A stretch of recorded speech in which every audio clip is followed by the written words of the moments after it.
로마서 8장 9절입니다. 오늘 한 절만 읽겠습니다. 그러나 너희 안에 하나님의 영께서 거하시면 너희가 육신 안에 있지 아니하고 성령 안에 있느니라.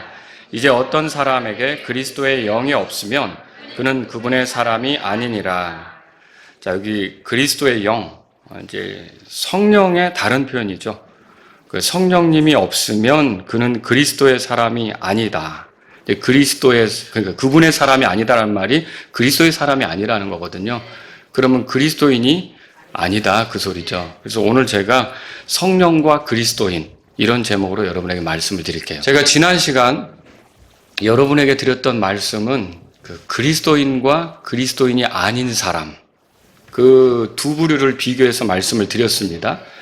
그래서 1절부터 이렇게 쭉 우리가 그것을 볼 수는 있지만, 지난주는 어떻게 했느냐면 5절부터 8절까지를 집중적으로 해서 이렇게 보게 되었죠.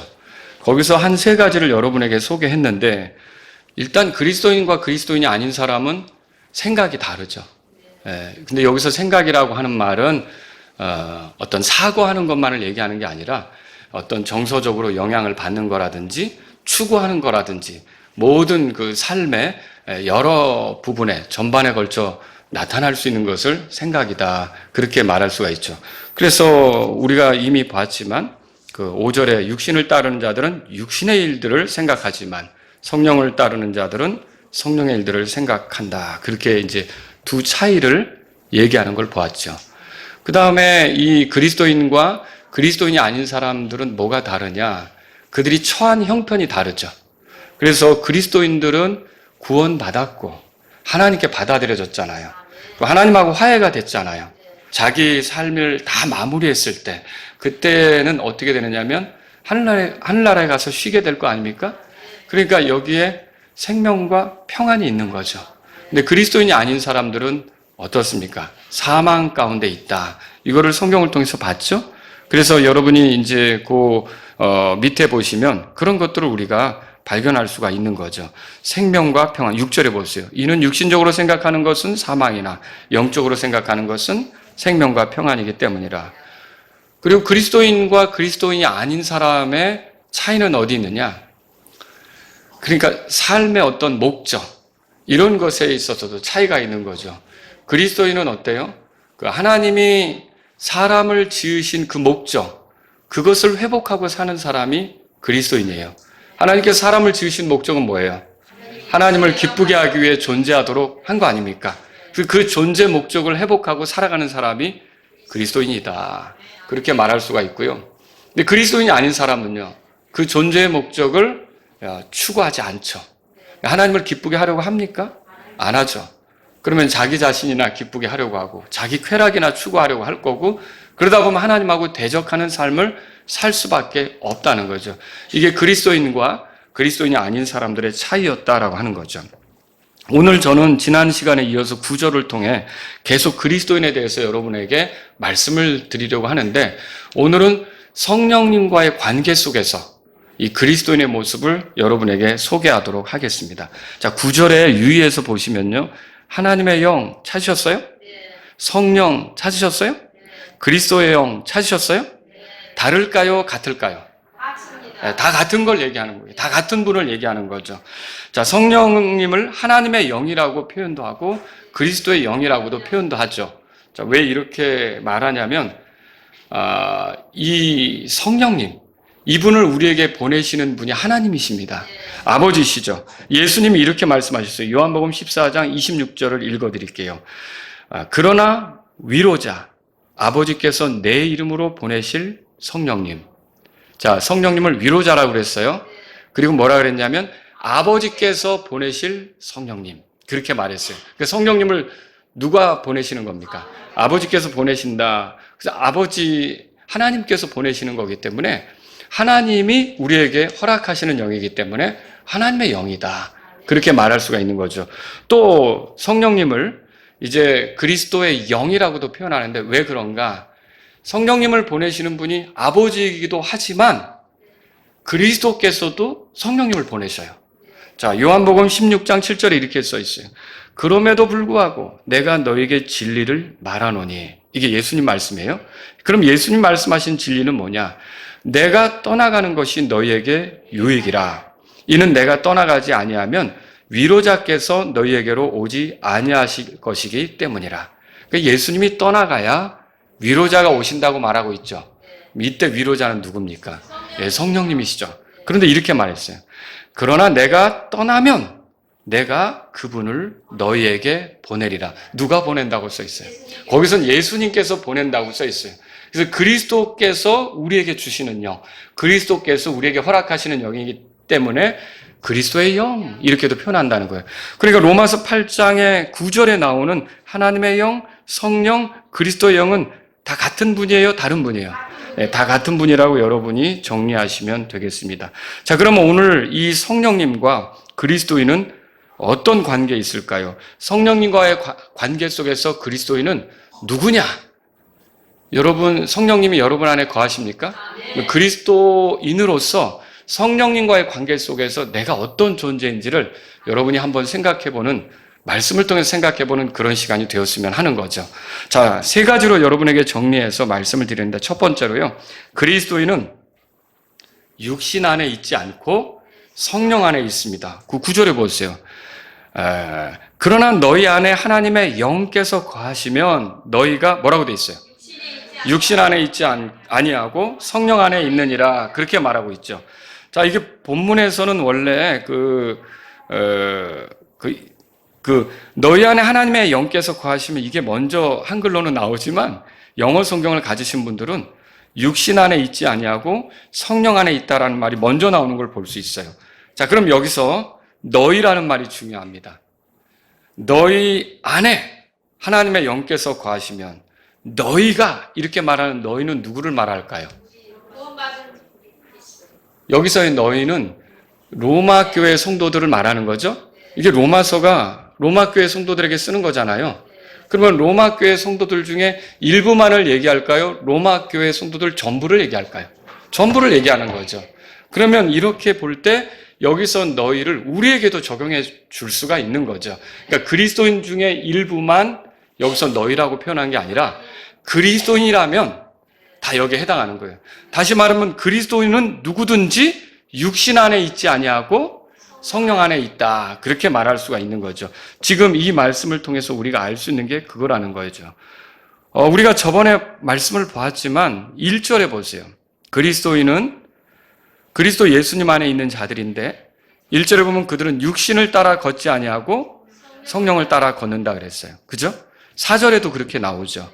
육신을 따라 걷지 아니하고 성령을 따라 걷는 사람 안에서 율법의 의, 거룩한 삶, 그것이 이루어진다고 말하죠. 그러니까 여기 성령을 따라 걷는 것, 이걸 기억해 보세요. 그 다음에 또 5절에 이렇게 돼 있어요. 육신을 따르는 자들, 그리고 성령을 따르는 자들, 이렇게 나오잖아요. 자, 여기서 보세요. 앞에서 육신을 따라 걷는다, 그 다음에 성령을 따라 걷는다, 이렇게 비교했죠. 육신을 따른다, 성령을 따른다, 이렇게 비교했죠. 자, 이 지금 9절에서는 어떻게 말하냐면 육신 안에 있다, 성령 안에 있다, 이렇게 비교하고 있는 거예요. 그러니까 이게 다 같은 것을 얘기하는 건데, 삶의 방식을 얘기하는 건데 이렇게 표현을 다르게 가져가고 있다라고 할 수 있는 거죠. 자, 이건 그러면 성령 안에 있다라는 말은 무슨 말일까요? 그리스도인은 성령님을 떠나서 살 수가 없다, 그 소리예요. 그러니까 저와 여러분들은 성령 안에서 살아가는 거죠. 자, 이걸 어떻게 설명할 수 있을까요? 여러분이 이거 이해하시면 좋겠는데, 물고기가 물을 떠나면 살 수 있어요? 물고기에게는 항상 물이 필요하죠. 자, 물을 떠나면 안 되는 거예요. 물고기가 살아가는 데는 물이 늘 있다는 거죠. 그죠? 자, 사람이 살아가는데 공기 없이 살 수 있어요? 숨을 쉬어야죠. 공기가 없는 그런 환경이 있으면 큰일 나는 거예요. 그래서 사람은 늘 공기에 의존해서 이게 숨을 쉬면서 살아간다는 거죠. 그것처럼 생각해 보세요. 우리가 공기 안에서 살아가는 거, 물고기가 물 안에서 살아가는 거, 그것처럼 그리스도인은요, 성령 안에서 살아간다. 그 성령님하고 떨어질 수가 없는 거예요.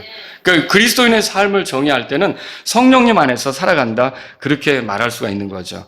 자, 여기 9절에서 그러나 너희 안에 하나님의 영께서 거하시면 너희가 뭐라고 돼 있죠? 육신 안에 있지 않다 그랬어요. 근데 육신은 뭐예요? 여기서 육신은, 육신이라는 단어는 여러 가지 의미가 있다고 그랬잖아요. 여기서 육신은 뭐냐면 타락한 본성, 구원받지 못한 사람의 본성, 죄악된 본성, 그것을 얘기한다고 그렇게 말씀을 드렸죠. 그래서 우리가 육신 안에 있었을 때가 있었고요. 근데 지금은 육신 안에 있습니까? 성령 안에 있습니까? 지금은 성령 안에 있는 거죠. 그러니까 과거에 구원받기 전에 육신 안에 있었던 게 맞아요. 근데 지금은 성령 안에서 사는 사람이 된 거죠. 전혀 다른 차원으로 옮겨져서 사는 사람이 된 거죠. 육신 안에 있었을 때는 어떻게 살았어요? 로마서 7장에 가보세요. 로마서 7장 보세요. 7장 5절입니다. 다 같이 읽습니다. 이는 우리가 육신 안에 있었을 때 율법으로 말미암아 죄들의 활동이 우리 지체 안에서 작용하여 사망에 이르는 열매를 맺게 하였기 때문이라. 자, 우리가 육신 안에 있었을 때, 과거 얘기죠. 구원받기 전 얘기죠. 그때 율법으로 말미암아 죄들의 활동이 우리 지체 안에서 작용했다 이거예요. 율법을 대하면 우리가 그걸 지킬 수 있습니까? 못 지킵니까? 율법을 못 지키니까 죄들이 드러나는 거고, 그 죄들 때문에 사망에 이르는 열매만 아주 그냥 자꾸 많이 맺게 되는 그런 형편의 과거에 있었다는 거죠. 이게 우리의 과거의 모습이라는 거예요. 그런데 지금은 어떻습니까? 그 속에서 우리가 건져져서 성령 안에서 살아가는 거예요. 여러분, 이게 율법 아래 사는 거, 이거를 육신 안에 사는 것으로 표현했다면 이게 은혜 안에 사는 거 있잖아요. 이걸 성령 안에 사는 거예요. 여러분 보세요. 그 로마서 6장으로 가보세요. 로마서 6장 14절 같이 읽겠습니다. 이는 너희가 율법 아래 있지 아니하고 은혜 아래 있기 때문이라. 이는 죄가 너희를 지배하지 못할 것이기 때문이라. 율법 아래 있는 것과 은혜 아래 있는 걸 대조했죠. 우리가 육신 안에 있었을 때는 율법 앞에 있어서 율법을 지키지 못함으로 이 죄로 인해서 사망에 이르는 열매를 맺었다면, 이제는 우리가 성령 안에서는 어떻게 사느냐? 은혜 아래 있는 거기 때문에 성령님은 우리의 위로자예요. 여러분이 주님의 뜻대로 살지 못할 때도 있죠. 넘어질 때도 있죠. 그럴 때는 어때요? 내가 하나님의 자녀인데 왜 이렇게 살 수밖에 없는가? 막 속상해하고 힘들어하는 순간도 있잖아요. 그럴 때 우리에게서, 마음 아파하고 힘들어하는 우리에게서 다시 해보라고 위로하시는 분이 계세요. 그게 끝이 아니라고 다시 해보라고 위로하시는 분이 계세요. 네가 넘어졌지만 이 넘어진 순간으로 모든 게 끝나는 게 아니라 의로운 자는 7번 넘어져도 또다시 일어난다고 용기를 내보라고 위로하시는 분이 계세요. 그분이 누구입니까? 성령님이시죠. 그래서 성령님 안에 산다는 건 여러분이 은혜 속에 산다는 거예요. 이 성령님 안에 있다는 건 우리가 은혜의 그 바다 속에 사는 것과 같은 거예요. 물고기가 물 만나면 아주 좋아하잖아요. 그게 물고기가 툭 튀어나와서 육지에서 파득파득거리다가, 그러다가 오래 있으면 죽는 거지만 물속에 던져놓으면 어때요? 자기 세상 만난 것처럼 살잖아요. 저와 여러분들이 연약한 존재인 건 맞지만 성령 안에서 산다는 건 물 만난 물고기처럼 사는 거예요. 정말 여러분들과 저는 그런 은혜 속에 있다는 것을 알 필요가 있는 거죠. 여기 로마서 8장에 말하는 육신 안에 있다, 성령 안에 있다, 이건 대조죠. 성령 안에 있다는 것은 그리스도인을 말하는 거고, 육신 안에 있다는 건 뭐예요? 그러니까 그리스도인이 아닌 사람, 구원받지 못한 사람, 그 사람을 얘기하는 거죠. 저와 여러분들이 예를 들어서 그거예요. 우리가 숨 참기 하는 거 있잖아요. 숨 참기. 누가 오래 참는가 해볼까? 그래도 결국은 어떻게 되던가요? 숨 쉬어야죠? 숨 쉬어야 되는 거예요. 자, 우리가 이 말은, 내가 성령 안에 있다는 말은 그거예요. 내가 때로는 육신적인 모습, 구원받지 못한 사람의 모습, 구원받기 이전의 모습이 나오는 것 같지만 나는 그렇게 오래 숨 참기 하듯이 있을 수가 없어요. 왜냐하면 내가 성령 안에 있기 때문에 다시 숨을 쉬는 것처럼 성령과 더불어 살기 위해서 돌아올 수밖에 없다는 거죠. 그게 그리스도인이에요. 그게 그리스도인이에요. 그게 은혜를 누리는 사람이라는 거죠. 아시겠죠? 그래서 저와 여러분들은요, 이렇게 성령 안에서 살아간다. 그래서 그리스도인과 성령님의 관계를 볼 때 그리스도인은 성령 안에 있다. 이걸 첫 번째로 여러분이 정리하셔야 돼요. 그래서 우리가 잘못 살면 성령님이 가만히 있지 않습니다. 여러분과 제가 육신적으로 가면, 그러니까 구원받기 전의 모습으로 간다든지 믿지 않는 세상 사람들처럼 말하고 생각하고 행동한다든지 그러면 성령님이 가만히 있지 않습니다. 여기서 근심하시죠. 그 근심이 우리에게 전달될 거고 우리도 불편할 거고, 그렇죠? 그래서 결국은 그 성령님 안에서 우린 다시 숨을 오래 참던 사람이 다시 숨을 쉬어야 되는 것처럼 성령님 안에서 다시, 성령님이 거룩의 영이잖아요. 거룩한 삶을 추구할 수밖에 없는 게 그리스도인이다. 여러분과 저는 성령님 안에 있는 사람이에요. 은혜 아래 있다. 이걸 기억하시면 좋겠습니다. 두 번째로 드리고 싶은 말씀이 있어요. 첫 번째는 제가 그리스도인은 성령님 안에 있다 그랬죠. 9절에 보세요. 그러나 뭐라고 돼 있죠? 너희 안에 하나님의 영께서 거하시면. 두 번째로 여러분에게 말씀드릴 건 뭐냐면 이제 그리스도인은 그 안에 성령님이 거하신다. 자, 우리가 성령님 안에 있다고 그랬죠? 이제 반대로 그 사람 안에 누가 거하시는 거예요? 성령님이 거하신다. 이걸 생각해 봐야 된다는 거죠. 자, 여기서 거한다는 말은 거주한다. 거처로 삼고 살아간다. 그런 거죠. 성령님께서는 그리스도인을 거처로 삼고 살아가는 거예요. 그러니까 여러분이 구원 받으셨습니까?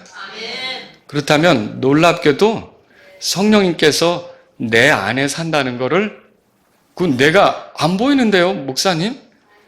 안 보여요. 성령님은 영이시니까 보이진 않지만 그리스도인 안에 거하시는 거예요. 그리스도인 안에 살아간단 말이죠. 그래서 그 9절 끝에 보면 이렇게 돼 있죠. 이제 어떤 사람에게 그리스도의 영이 없으면 이는 그분의 사람이 아니니라. 찾으셨죠? 그분의 사람이란 말은 그리스도께 속한 사람을 얘기하고요. 이제 그리스도인을 다르게 표현한 거예요. 그리스도께 속한 사람, 그리스도인을 다르게 표현한 거죠. 그래서 문맥적으로 보면 그리스도의 영이 없으면 그리스도인이에요? 그리스도인이 아니에요? 그리스도인이 아니죠. 여러분 그리스도인이에요? 그럼 여러분 안에 성령님이 거하십니까? 여러분과 제 안에, 제가 그리스도인이고 여러분이 그리스도인이라면 우리 안에는, 우리 각자 안에는 누가 거하시는 거예요? 성령님이 거하시는 거죠. 그래서 성령님께서 거하시는 사람이 됐는데 성령님은 하나님이시죠. 그럼 우리 안에 누가 거하는 거예요? 하나님께서 거하시는 거죠. 자, 고린도전서 6장으로 가보세요. 여기는 한번 성경을 찾아보겠습니다. 지금 읽고 조금 있다가 한 번 더 볼 테니까 줄을 껴놓으시면 좋겠어요. 고린도전서 6장 거기 19절인데요. 19절. 도대체 무슨 말이냐? 너희는 너희 몸이 너희가 하나님께로부터 받은 바 너희가 성령님의 전인 것과 또 너희가 너희 자신의 것이 아니라는 걸 알지 못하느냐, 그렇게 말했죠? 자, 여기 보세요.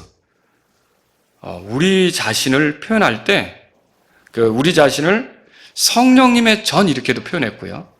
또 성령님에 대해서 표현할 때 너희 안에 계신 성령님 이렇게 표현했어요. 성령님이 어디에 있는 거예요? 우리 안에 거하신다 이렇게 말하고 있죠. 그래서 성령님이 우리 안에 거하신다고 성경이 말해주고 있고요.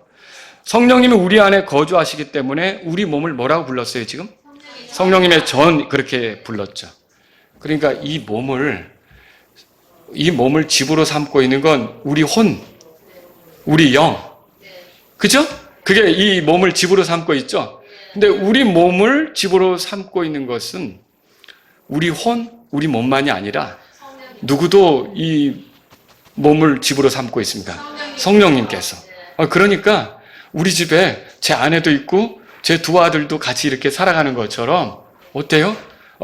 내 몸 안에 내 혼도 있고 내 영도 있지만 또 누구도 있는 거예요. 성령님도 함께 살아가는 것을 우리가 알 수 있는 거죠. 그래서 바울은 디모데에게 보내는 편지에서 이렇게 썼어요. 우리 안에 거하시는 성령님에 대해서 말했는데 디모데 전서 1장 14절 들어보세요. 우리 안에 거하시는 성령님에 의해 내게 맡겨진 그 선한 것을 지키라. 성령님을 표현하면서 뭐라 그랬어요? 우리 안에 거하시는 성령님. 여러분과 제 안에 누가 거하시는 거예요? 성령님이 거하신다는 걸 알아야 되는 거죠. 자, 예수님께서도 이걸 소개했어요. 한번 요한복음 여기 줄 놔두시고 요한복음 14장에 가보세요. 요한복음 14장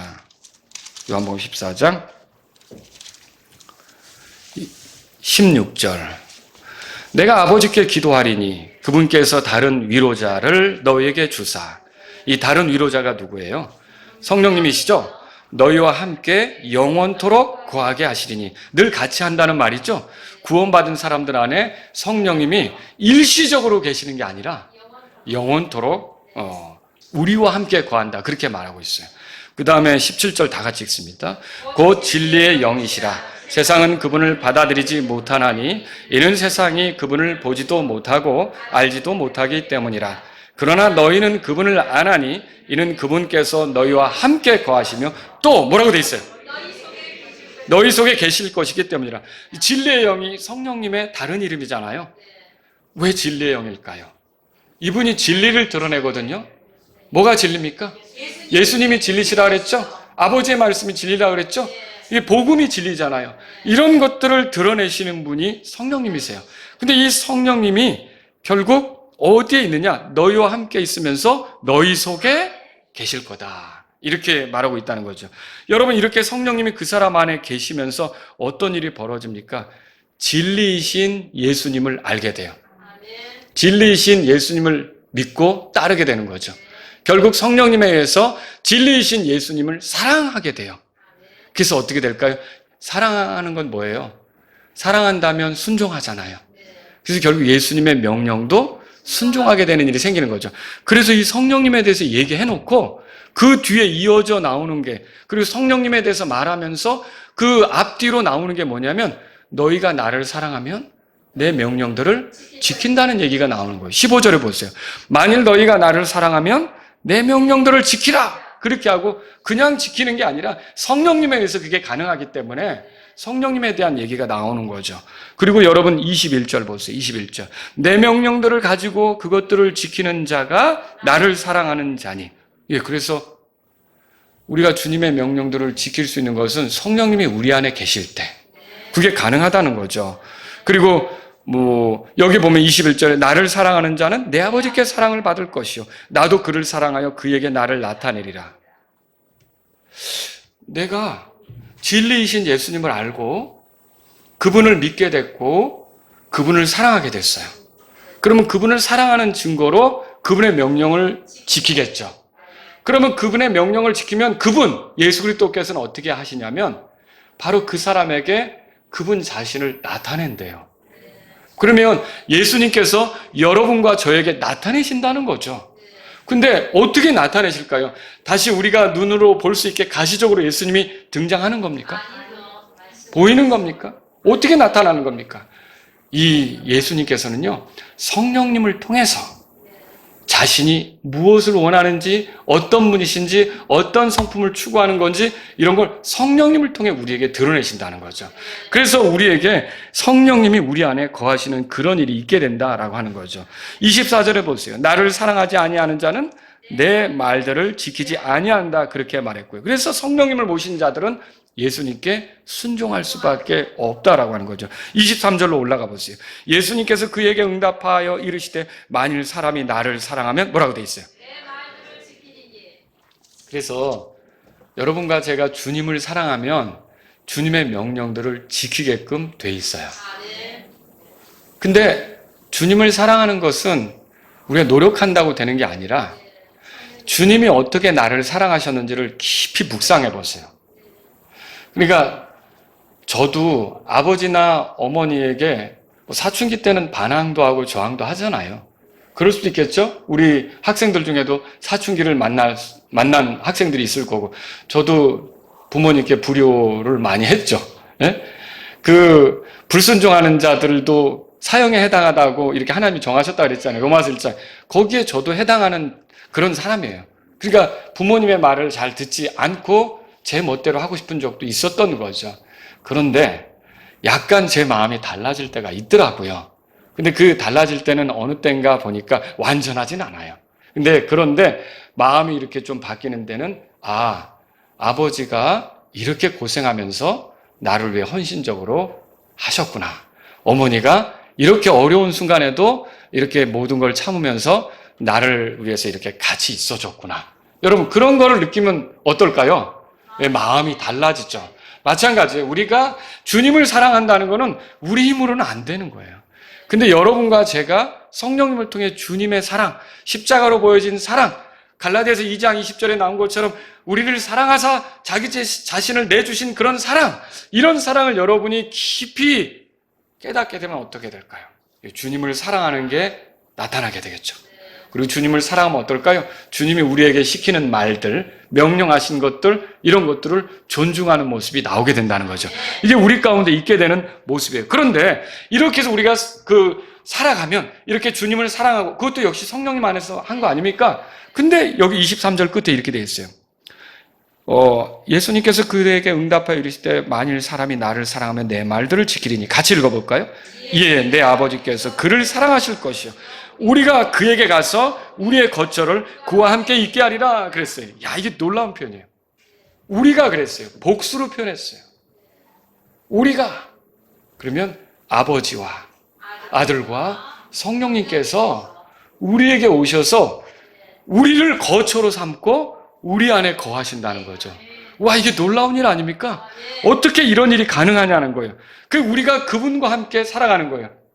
마치 제가 제 아내와 제 두 아들과 가족으로 이렇게 살아가는 것처럼 성령님께서 내 안에 오실 때 아버지도 오시고 아들도 같이 하시면서 어떻게 하느냐? 내가 내 혼과 내 영이 그 성령님 안에서 이 삼위 하나님과 더불어 살아가는 가족처럼 그렇게 살아가는 놀라운 은혜를 누리게 하신다는 거죠. 동고동락하는 거죠. 그렇게 하게 된다는 거죠. 한번 성경을 찾아보세요. 에베소서 3장.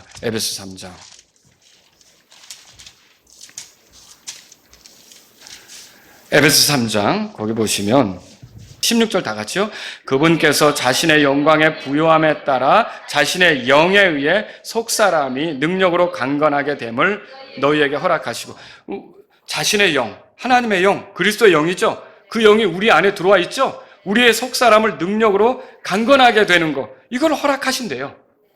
그러면서 17절 다 같이요. 믿음에 의해 너희 마음 안에 그리스도께서 거하게 하시고 또 너희가 사랑 안에서 뿌리가 내려지고 터가 다져졌어. 여러분, 그래서 우리가 믿음 안에서 그리스도가 어디에 거하시는 거예요?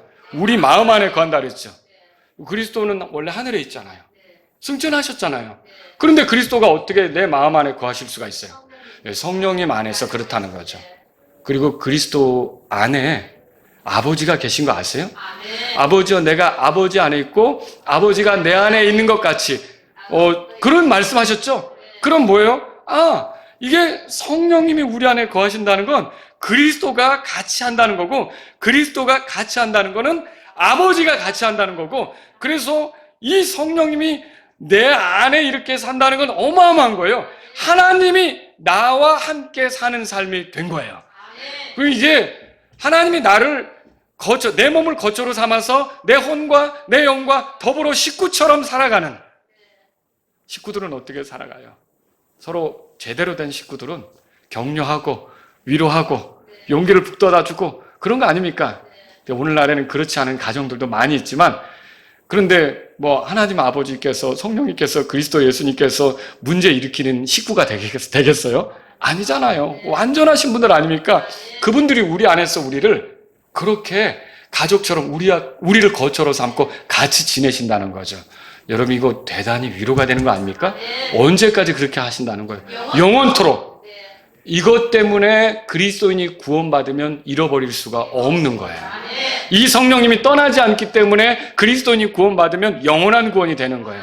그러니까 이게 만약에 어떤 사람이 내가 구원을 받았지만 구원을 잃어버릴지도 모른다고 생각하는 건 이렇게 내 속에 영원토록 함께하는 성령님을 믿는 거예요, 안 믿는 거예요? 안 믿는 거죠. 여러분이 구원받은 자 안에 영원토록 거하는 성령님을 믿는다면 그분이 나의 위로자로, 내가 쓰러져도 내가 부족해도 다시 해보라고, 또 그렇게 하는 건 아니라고 가르쳐주면서 인도하는 그 성령님을 믿는다면 여러분의 구원에 대해 의심할 필요가 없는 거예요. 그 하나님 안에서 우리의 구원은 영원한 구원이 된다라고 하는 거죠. 그래서 어때요? 그리스도인이 죄를 지으면 비통해하죠. 내가 이러고도 하나님의 자녀가 맞는가? 나 진짜 구원받은 거 맞아? 그리스도인 맞아? 이런 마음이 들 수도 있어요. 그런데 그 순간 마귀는 우리가 구원받지 못한 사람인 것처럼 흔들려고 할 수 있지만, 그러나 성령님을 통해 나는 어떠냐면 하나님 안에서, 은혜 아래서, 그래, 나는 여전히 하나님의 자녀인데 이렇게 살면 안 되지 하고 어떻게 해요? 돌이켜요. 회개해요. 그리고 다시 거룩함을 추구해요. 이것이 그 사람 안에 성령님이 거하시는 증거다라고 하는 거죠. 그래서 저와 여러분들은요, 영원한 구원을 받으셨다는 걸 믿으셔야 돼요. 세 번째로 드리고 싶은 말씀이 있어요. 로마서 8장 거기 보니까 9절에, 자, 우리가 지금 계속 보고 있는데, 첫 번째는 우리가 성령 안에 있다고 그랬죠? 두 번째는 하나님의 영께서 우리 안에 거하신다고 그랬죠? 그죠? 세 번째는요, 그리스도의 영이 있기 때문에 우리가 그분의 사람이다. 이거를 세 번째는 이 말씀이 말해주고 있어요. 그러니까 이게 뭐예요? 8장 9절에서 그렇게 말하고 있죠. 그리스도의 영이 없으면 그분의 사람이 아니니라. 그러면 이건 어떤 사람에게 성령님이 같이 하지 않으면 그리스도인이에요? 그리스도인이 아니에요? 그리스도인이 아니죠. 근데 어떤 사람에게 성령님이 함께하고 있으면 그리스도인이에요? 그리스도인이 아니에요? 그리스도인이죠. 여러분에게 성령님이 함께 하십니까? 여러분 그리스도인이죠. 근데 여기 그분의 사람 그렇게 말했어요.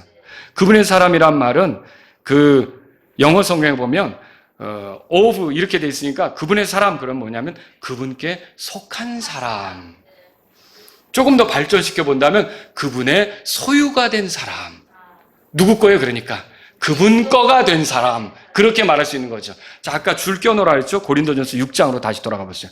다시 한번 이걸 보겠습니다. 고린도전서 6장 19절 제가 읽을게요. 도대체 무슨 말이냐? 너희는 너희 몸이 너희가 하나님께로부터 받은 바 너희 안에 계신 성령님의 전인 것과 또 너희는 뭐라고 돼 있어요? 너희 자신의 것이 아니라는 것을 알지 못하느냐? 누구 거가 됐어요? 예, 그리스도 거, 하나님 거가 된 거죠. 하나님 것이 된 거예요. 우리 몸이 하나님의 것이 된 거죠. 하나님의 소유가 된 거예요. 우리는 하나님의 소유가 된 거다. 자, 왜요? 20절에 보세요. 다 같이 읽습니다. 이는 주께서 값을 치르고 너희를 사셨기 때문이라. 그러므로 하나님의 것인 너희 몸과 너희 영으로 하나님께 영광을 돌려. 주께서 값을 치르고 사셨대요. 우리를 죄에서 건지시기 위해서 하나님께서 예수님을 희생시키셨어요. 예수님의 값으로, 예수님의 피값으로 우리를 하나님의 소유가 되게 한 거죠. 우리는 이제 하나님께서 값을 치르고 사신 하나님의 소유가 된 거예요. 그래서 여기 성경에는 하나님의 것인 너희 몸과 너희 영으로 하나님께 영광을 돌리라 이렇게 말하고 있는 거죠. 여러분 우리가 요한복음 17장으로 가보세요. 요한복음 17장으로 가보면 이런 말이 있어요. 거기 6절입니다. 여러분하고 같이 보면서 설명할게요. 아버지께서 세상에서 내게 주신 사람들. 여기 나는 누구예요? 예수님이죠. 아버지께서 세상에서 나에게 주신 사람들. 그 사람들은 누구예요? 그리스도인이죠. 예수님을 믿게 되는 제자들 아닙니까? 제자들이고 나중엔 그리스도인이라고 불려질 사람들이죠. 그런데 아버지께 17장 6절이에요. 아버지께서 세상에서 내게 주신 사람들. 그러니까 아버지께서 주셨으니까 원래 누구 거예요? 아버지 거죠. 아버지 거. 아버지께서 피로 값주고 사셔서 구속하신 사람들, 구원하신 사람들을 아버지 거. 아버지께서 세상에서 내게 주신 사람들 그렇게 표현하고 있어요. 내가 아버지의 이름을 나타내나이다. 그들은 뭐라고 돼 있어요? 아버지의 것이었고 아버지께서 그들을 내게 주셨으며 그들은 아버지의 말씀을 지켰나이다. 그렇게 말하고 있죠. 자, 아버지의 것이었는데 누구에게 주었다고 돼 있어요? 예수님께 주었죠. 그럼 이제 누구 것도 된 거예요? 예수님 것도 된 거죠. 그래서 성령이 있으면 여러분이 성령님과 함께 하고 있으면 누구 것이에요? 그리스도 것이에요. 하나님의 것이에요. 그분의 사람이라. 그분께 속했다. 그분의 소유다 이거죠. 그런데 이 우리를 사기 위해서 엄청난 값을 치렀거든요. 여러분과 저를 사기 위해서 엄청난 값을 치렀어요. 그냥 어디서 그냥 싸구려로 우리를 구한 게 아니에요. 우리를 얻기 위해서 희생되신 게 누구예요? 하나님이 희생되셨어요. 그러니까 하나님이 값이 되셨어요. 하나님이 육체가 되셔서 하나님이 우리를 위해 죽으신 거예요. 그러니까 하나님의 값으로 우리를 샀고 우리가 하나님의 소유가 된 거예요. 예수 그리스도의 소유가 된 거죠. 제가 그 말씀을 드린 적이 있잖아요. 모나미 볼펜 153 알죠? 모나미 볼펜 153 잃어버리면 경찰서에 가서 찾아달라고 신고합니까? 에이, 새로 하나 사고 말지. 모나미 볼펜 153 잃어버렸는데 혹시 여러분 이번에 체육대에서 나눠준 기념품 볼펜 며칠 쓰다 잃어버렸는데 어떻게 경찰서에 가서 신고하시렵니까? 아니죠. 잘 썼네 며칠. 잃어버리는 거예요. 그런데 내가 어렵게 해서 마련했던 람보르기니를 비싼 차를 잃어버렸어요. 그럼 어떻게 할까요? 그건 도난 신고를 하죠. 그거는 잃어버리지 않으려고 하는 거예요. 반드시 되찾으려고 한다는 거예요. 그 차이가 뭐예요? 얼마나 값이 들었느냐에 따라서 헐값으로 산 것은 며칠 잘 썼나 보다. 그런데 이건 비싼 값을 주고 산 것은 어때요? 잃어버릴 수가 없죠. 왜 자녀들은 소중합니까? 이 진통이라는 어마어마한 값을 치르고 어머니들이 낳았기 때문에 이 자녀는 눈에 넣어도 아프지 않다는 말이 나오는 거예요. 어마어마한 값을 치르고 산 것은 소중한 거죠. 그런 해산의 고통같이 십자가에서 우리를 위해 죽으시고 고통당하시고 피 흘리시고 그렇게 찢기시면서 우리에 대한 죄값을 지불하시고 하나님께서 부활하신 예수님을 통해 우리를 사신 거 아닙니까? 그 예수님이 희생되셔서 우리가 그분의 사람이 됐고 그분의 소유가 됐는데 여러분 하나님께서 우리 잃어버리실 것 같아요? 예수님께서 우리 잃어버리실 것 같아요? 어떤 값이 들어갔는데 그래서 이렇게 예수님의 소유 그분의 사람이 된 사람들은 구원을 잃어버릴 수가 없는 거예요. 예수님께서 그거를 끝까지 책임지시죠. 그래서 요한복음 10장 27절에도 28절에도 뭐라고 써 있습니까? 내 음성을 듣고 따르는 자에게는 영원한 생명을 주는데 결코 멸망하지 않는다고 되어 있고요. 아무도 내 아버지 손에서 빼앗을 자도 없다고 되어 있고요. 내 손에서 빼앗을 자도 없다고 되어 있고요. 그렇죠? 그러니까 우리는 안전한 거죠. 여러분과 제가 그 그리스도의 사랑에서 떨어져 나갈까요? 우리가 그리스도의 소유인데 그리스도가 우리를 얻으실 때 얼마나 사랑하셨는지 십자가로 보여진 게 그 사랑의 표시 아닙니까? 우리를 매우 사랑하셨는데 이렇게 사랑해서 얻은 우리를 쉽게 포기할까요? 부족한 게 드러난다고? 넘어지는 순간이 있다고? 저게 말이 잘 안 바뀌네? 수년간 가도 저 말이 안 바뀌네? 그렇다고 해서 여러분을 포기할까요? 저 행동은 왜 저렇게 안 고쳐질까? 그렇다고 해서 우리 그 행동 때문에 우리를 포기할까요? 저 순간만 하면 꼭 넘어지네? 그런 넘어짐 때문에 우리를 포기할까요? 아니요. 그리스도의 사랑에서 우리를 떼어놓을 수 있는 것은 아무것도 없어요. 로마서 8장 찾으셨으니까 본문이니까 한번 보세요. 로마서 8장에 거기 34절 보세요. 34절. 다 같이 34절. 제가 읽고요. 35절 같이 읽어보죠. 누가 정죄하리요? 자, 죽으신 분은 그리스도시요. 참으로 다시 일어나신 분도 그리스도시니 그분께서는 바로 하나님 오른편에 계시며 또한 우리를 위해 중보하시느니라. 우리가 부족해도 예수님은 변함없이 우리를 중보하시죠. 우리를 위해 우리 편을 드신다는 말이에요. 우리 입장에서 서신단 말이죠. 35절 다 같이 읽겠습니다. 누가 우리를 그리스도의 사랑에서 떼어놓으리요? 환난이나 공경이나 핍박이나 기근이나 벌거벗음이나 위험이나 칼이랴. 자, 이게 지금 누가 우리를 그리스도의 사랑에서 떼어놓으리요? 이게 떼어놓을 수 있다는 거예요? 떼어놓을 수 없다는 거예요? 떼어놓을 수 없다는 걸 얘기하는 거죠. 그래서 저와 여러분들이 하나님의 영이 우리와 함께 있으면, 하나님의 영이 있다면 우리가 그분의 사람인데, 그렇다면 절대로 하나님께서 우리를 포기하지 않으신다는 걸 믿으시란 말이죠. 얼마나 이게 대단히 큰 복입니까? 이런 사랑을 안다면 우리는 돌이켜서 오히려 하나님의 영광을 위해 살아갈 필요가 있는 거죠. 여러분이 그리스도인이라면 하나님의 영께서 거하십니다. 그분의 영을 통해 예수님을 향해 참되게 주시라고 고백할 수가 있는 거죠. 고린도전서 12장 3절에 그런즉 내가 너희를 깨닫게 하노니 하나님의 영에 의해 말하는 자는 아무도 예수님을 저주받은 자라 부르지 아니하며 또 성령님에 의하지 않고서는 아무도 예수님을 주라고 말할 수 없느니라. 여러분, 어떤 사람은 교회에 왔으니까 체면상 예수님을 주라고 불러줄 수도 있어요. 자기도 기독교인인 것처럼 섞여서 예수님을 주라고 부를 수도 있어요. 그런데 성령님에 의해서 그렇게 한 게 아니에요. 종교적으로 예수님을 주라고 부를 수 있어요. 자, 그런 사람들은 나중에 어떻게 될까요? 주여 주여 하는 자마다 다 하늘의 왕국에 들어가는 건 아니라고 그랬잖아요. 그런 일이 벌어지겠죠. 그런데 성령님에 의해서 참되게 예수님을 향해 주라고 부른 사람은 어떻게 될까요? 예, 그 사람은 이 하나님의 영께서 그 사람 안에 거하시며 하나님께서는 그 사람을 끝까지 책임지시는 거예요. 그리고 끝까지 인도하신다는 것을 믿으시란 말이죠. 인류 역사 속에서 사람들의 본보기라고 알려질 만한 그런 위인들이 있었어요.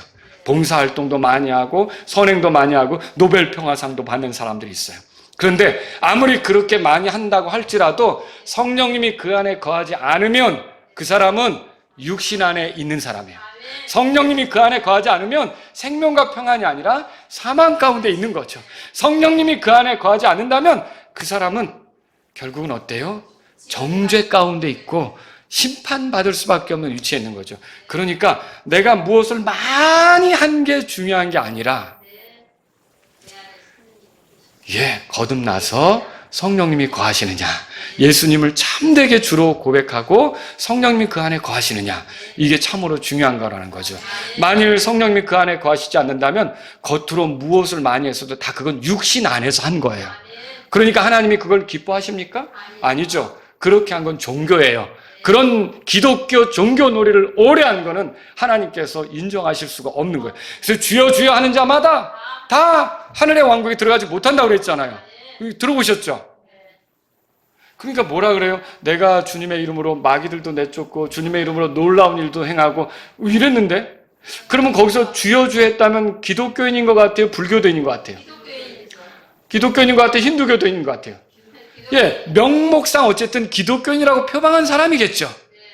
그런데도 왜 하늘의 왕국에 들어가지 못할까요? 주여 주여 했는데 거기 답이 있죠. 자기가 하늘 왕국에 들어가는 근거는요, 내가 주의 이름으로 놀라운 일을 한 거, 주의 이름으로 마귀들을 내쫓은 거, 이거 내세우는 사람은 하늘에 못 들어갑니다. 내가 하늘에 들어갈 수 있는 근거는 예수님이 나의 구주가 되신 거, 예수님이 나의 죄 때문에 십자가에서 죽으시고 부활하신 거. 그래서 그 마태복음 7장에 나오는 그 사람이 지옥으로 떨어질 수밖에 없는 게, 그 긴박한 순간에 그의 입에서 예수님이 나오지 않고 자기가 뭐 했다고 나오니까 그게 지옥에 가는 거예요. 그러니까 여러분과 제가 아주 네가 하늘에 가느냐, 네가 지옥에 떨어지느냐, 그 순간에 내가 하늘에 들어갈 수 있는 근거는 예수님밖에 없다. 그렇게 말해야 돼요. 하늘에서 나를 찾아오신 예수님밖에 없다. 예수님이 나의 죄 때문에 죽었고 부활했고 그분이 십자가에서 흘리신 피로 내가 모든 죄에서 깨끗하게 된다. 그렇게 말했다면 그 사람은 자기 자랑 안 하고 하늘에 들어갔겠죠. 근데 거기서 주의 이름으로 내가 이거 했고, 주의 이름으로 내가 이렇게 뭘 했고, 주의 이름으로 내가 누구 자랑이에요? 자기 자랑이죠. 하나님은 은혜로 구원하세요. 왜 우리가 하나님 앞에 자기 자랑을 하지 않도록 하기 위해서? 누구의 영광만 찬양하는 거예요? 하나님의 은혜 영광만 찬양하기 위해서 그렇게 한다는 거죠. 그래서 저와 여러분들이 참되게 구원받으려면 예수 그리스도를 의지해야 돼요.